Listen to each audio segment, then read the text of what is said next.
मुलाकात चल रही है उसका हम हिंदी अनुवाद अपने दर्शकों को सुनाते हैं। मित्रता, अब प्रधान गर्मजोशी भरे स्वागत और आतिथ्य सत्कार के लिए हार्दिक आभार व्यक्त करता हूं। मेरे लिए खुशी की बात है कि ब्रिक्स समिट के लिए कजान जैसे खूबसूरत शहर में आने का अवसर मिला है। इस शहर के साथ भारत के गहरे और ऐतिहासिक संबंध रहे हैं। कजान में भारत के नए कॉन्सुलेट के खुलने से ये संबंध और मजबूत होंगे।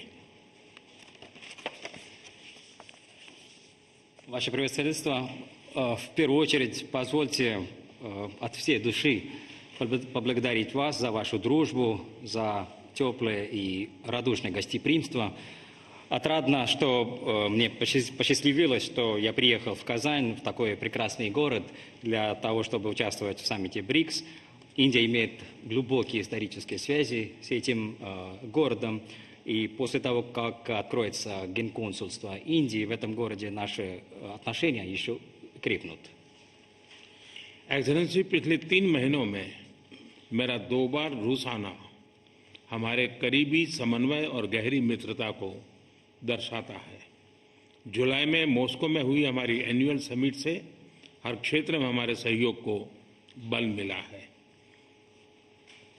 Ваше превосходительство, это мой второй визит в Россию за последние 3 месяца, и это свидетельствует о тесной координации и крепкой дружбе между нашими странами. В июле в Москве, как вы правильно упомянули, мы провели двусторонний саммит, и благодаря нашим дискуссиям наше сотрудничество во всех областях укрепилось. एक्सेलेंसी, पिछले 1 वर्ष में ब्रिक्स की सफल अध्यक्षता के लिए मैं आपको बधाई देता हूं। 15 वर्षों में ब्रिक्स ने अपनी एक विशेष पहचान बनाई है और अब विश्व के अनेक देश इससे जुड़ना चाहते हैं। कल मैं ब्रिक्स समिट में भाग लेने के लिए उत्सुक हूं। Ваше превосходительство, вы успешно руководите объединением БРИКС с начала года. За это я хотел бы вас поздравить. За последние 15 лет своего существования наше объединение БРИКС создало для себя особую личность, и сегодня многие страны мира хотят присоединиться к нашему объединению. Я с нетерпением жду наших дискуссий в рамках БРИКС завтра. एक्सेलेंसी, रूस और यूक्रेन के बीच चल रहे संघर्ष के विषय पर हम लगातार संपर्क में रहे हैं। जैसा मैंने पहले भी कहा है, हमारा मानना है कि समस्याओं का समाधान शांतिपूर्ण तरीके से ही होना चाहिए। शांति और स्थिरता की जल्द से जल्द बहाली का हम पूरी तरह समर्थन करते हैं। हमारे सभी प्रयास मानवता को प्रमुखता देते हैं। आने वाले समय में भी भारत हर संभव सहयोग देने के लिए तैयार है। एक्सेलेंसी, आज इन सभी विषयों पर विचार साझा करने का एक और महत्वपूर्ण अवसर है। एक बार फिर बहुत बहुत धन्यवाद। Ваше превосходительство, по поводу продолжающегося конфликта между Россией и Украиной мы регулярно находимся в контакте. Как я сказал и раньше, мы считаем, что проблемы должны решаться мирными способами, и мы полностью поддерживаем скорейшее установление мира и стабильности. Во всех наших усилиях мы даем приоритетное значение человечеству, и мы готовы оказать любое возможное содействие и в будущем. Ваше превосходительство, сегодня у нас будет возможность поговорить по всем этим вопросам. Еще раз хотел бы вас поблагодарить. Спасибо.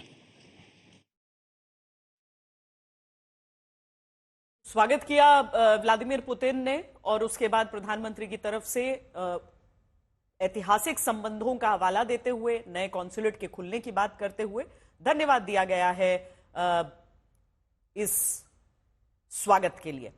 अब ये शुरुआती तस्वीर आप देख रहे हैं जब मुलाकात दोनों देशों के नेताओं की हुई, उसी गर्मजोशी के साथ, और गले लगे प्रधानमंत्री नरेंद्र मोदी व्लादिमीर पुतिन के।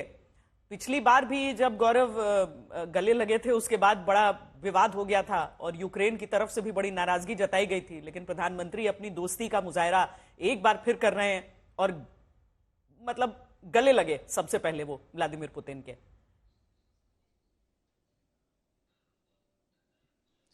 श्वेता, भारत के प्रधानमंत्री नरेंद्र मोदी और रूस के राष्ट्रपति व्लादिमीर पुतिन बहुत ही घनिष्ठ मित्र हैं और एक अरसे से रहे हैं। जब भारत के प्रधानमंत्री नहीं थे तब से वो रूस आते रहे हैं और एक दूसरे को जानते रहे हैं, पहली बात। दूसरी बात, भारत ये विश्व को बता चुका है कि भारत के संबंध रूस के साथ किसी तीसरे देश के हम चश्मे से नहीं देख सकते। रूस हमेशा से भारत का बहुत अभिन्न मित्र रहा है, हर सुख दुख के समय हमारे साथ रहा है। तो उनसे गले मिलना ये दो देशों की परस्पर मित्रता है और ये हमारा कल्चर है, ये विदेश मंत्री भी कह चुके हैं, पहली बात। दूसरी बात, यहां आए, यहां के राष्ट्रपति से गले मिले, यूक्रेन गए तो वहां के राष्ट्रपति से भी गले मिले और उतनी ही गर्मजोशी से उनके कंधे पर हाथ रख के, जैसे एक छोटे भाई से बात करता है, उसको समझाता है कि युद्ध से किसी का लाभ नहीं है, ये प्रधानमंत्री ने समझाने का प्रयास भी किया।